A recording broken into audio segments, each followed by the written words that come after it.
Hey guys, what's up and welcome back to my channel, and today we are doing a little book review. But firstly, if you're new here, welcome. My name is Priya, aka Beauty in the Books, and we do all things beauty and book based here. Might not look like the beauty at the minute, but we do. But if that sounds like a little bit of you, then you know what to do here. But anyway, today we are reviewing Daughter of Darkness by Catherine and Elizabeth Core. I would normally have the book right here in my hands, but I lent it to my friend before I filmed this review, so I don't. So here is the cover. Gorgeous, it's lovely. I've got it in a print. It's stunning. But yeah, so that is what we're reviewing today. So if that sounds like a little bit of you, then just keep on watching. First things first, the synopsis of the book is here.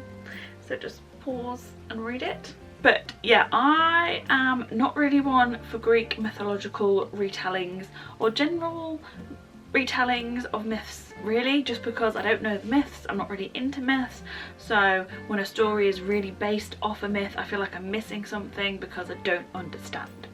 And that is purely me, and that's purely because I'm not experienced in myth or anything like that. I just don't have the background knowledge needed, right? Okay, tried to read Circe.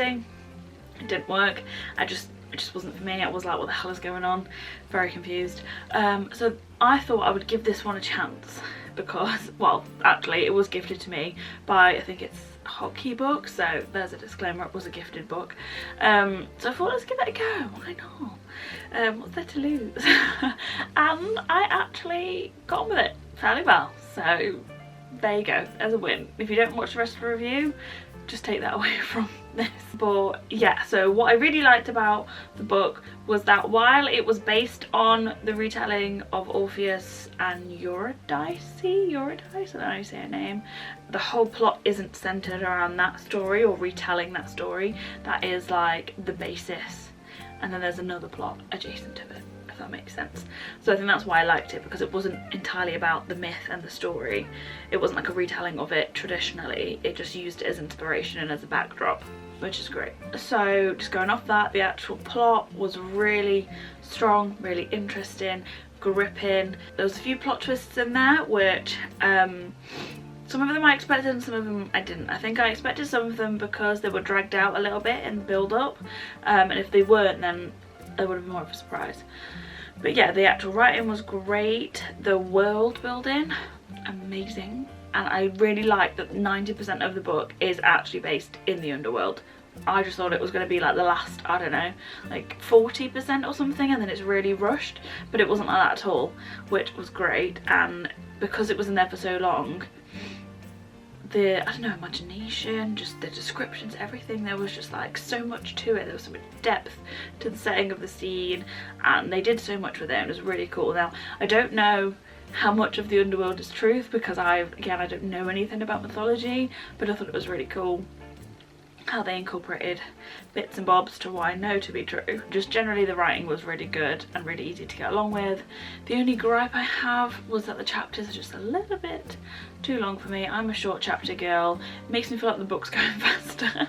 Whereas if the chapters are just too long, I'm like, oh my god, how long do I have left of this? But yeah, so the plot and the writing and the description and the world building, amazing. We loved it. Chef's kiss, brilliant.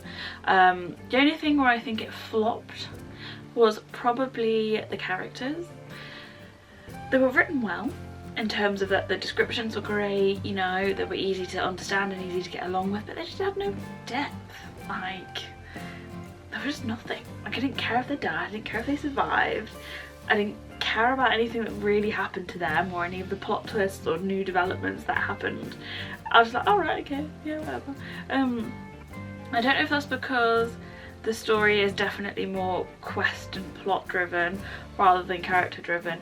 I don't know, but I don't really care for them that much, and yeah, so it kind of made my reading experience a little bit passive in that. It was a bit like, okay, right, carry on. And I went on Goodreads and everybody said that they loved the main character. I can't say her name, so I'm not going to. I think it's like Deanna or something like that. And she just fell flat for me. I was like, oh my gosh, she's so strong and amazing, and I'm like, is she? I've read stronger female leads than that. So I have to say the characters did flop.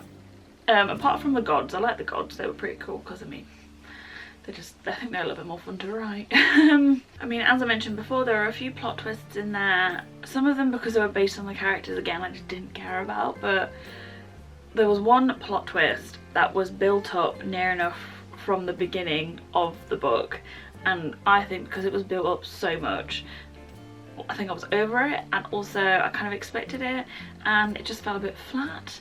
But yeah, so overall my thoughts are the writing and the scene setting and the world building and the plot and the adventure and all of that was the best part. The characters flopped for me. Yeah, the plot twists weren't great, they were there but they weren't great. I like the way that they based the story around the myth rather than the story being the myth, because that made it a lot more enjoyable for me. It meant that I didn't really need to know much about the myth because they foreground it really well and like described it really well, so that if you don't know it, you're all good. So yeah, overall I think I'd probably give it like a 3.5 stars. I'm gonna start being more harsh because otherwise I tend to give near enough every single book I read like 5 stars, and that does not make me a credible reviewer.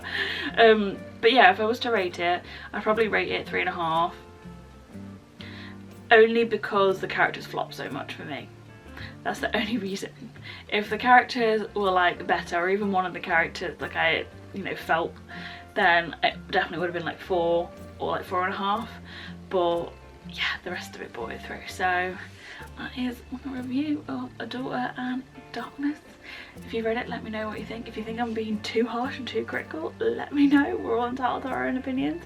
But anyway, that is it. Thank you very much for watching my review, and don't forget to like, comment, subscribe, all of the good stuff down below, and I will see you in the next one. Bye.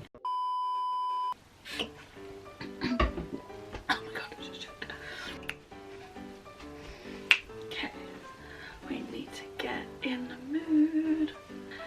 Okay, cool. I think this is wonky now. I'm actually doing this in my pajamas right now. New Christmas pajamas. Yeah, this is gonna be a really short review. Like, who is she being really concise? Oh. Look at me doing a review in 7